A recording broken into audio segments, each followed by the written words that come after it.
If you like savory crackers, my basil parmesan cracker recipe is the one for you. I use this recipe all the time, but like switch out some of the ingredients.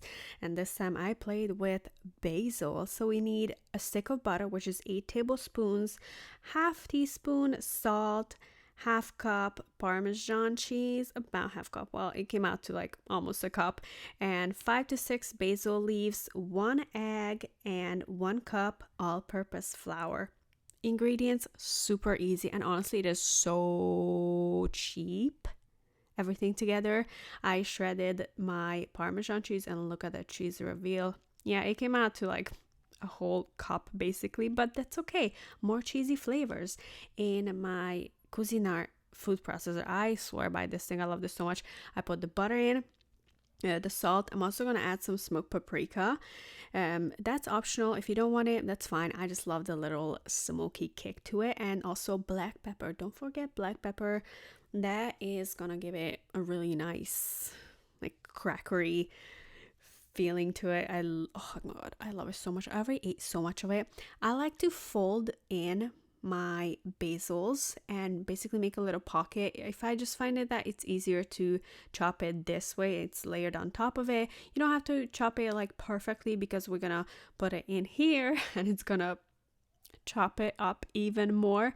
I'm also gonna make it a little bit green, but that's totally fine. It's, oh my god, it's amazing. It smells so good. So mix it up until it's smooth, and then add an egg and keep mixing until everything is combined. Once in a while, scrape off the walls, and then you can add your flour. Since I started making cookies in this food processor, it just made my life so much easier because I don't have to get my hands all up in there and work through the dough. And just sometimes, your fingers get crammed up. This is just like I turn it on and it works on its own. Look at that. The dough is basically combined and it's ready. So I'm going to scoop this all out, and I'm going to grab the sandwich foil, the plastic wrap, and this is going to help me shape it into a sausage basically. It's okay if it's a little longer. You'd rather have it a little longer than shorter so your dough doesn't ooze out. So this is flat, and I'm gonna scoop out my dough. And don't worry if it makes no sense right now. Once I scoop up everything, I wet my hands and then help to shape it into basically a sausage. At this point, it's okay if it's not like perfectly round, because then we're gonna roll it around, and after rolling it around, I'm gonna put it in the fridge for an hour. That's gonna make the butter cold and very easy to cut, because right now, the more I'm touching it, the more the butter is melting, and then when it melts, it becomes oily. But when it's gonna bake, it's gonna be crispy, so crispy.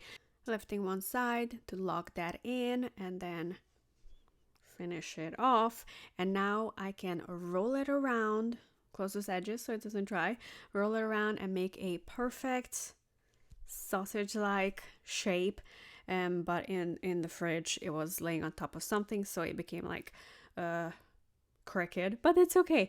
And for the cutting, I find that with a steak knife, it's much easier to cut. Like it just goes straight down so nicely.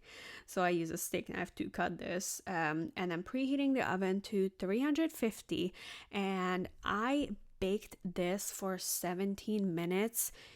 I would say to put your timer on 15 minutes and then check on it. If you need some minutes, add a few minutes, like 3 minutes extra, and keep checking it, because once it starts burning, it can burn very quickly. But maybe you have an older, weaker oven, it might need like 19 minutes, but bakes pretty fairly quick, and it is so delicious. You can use this as a dipping cracker. I just keep eating and eating and eating. It's crunchy, it's full of flavor, it's delicious, and it's so freaking cheap. And it will literally last me probably 2 days because I made a lot today. Enjoy.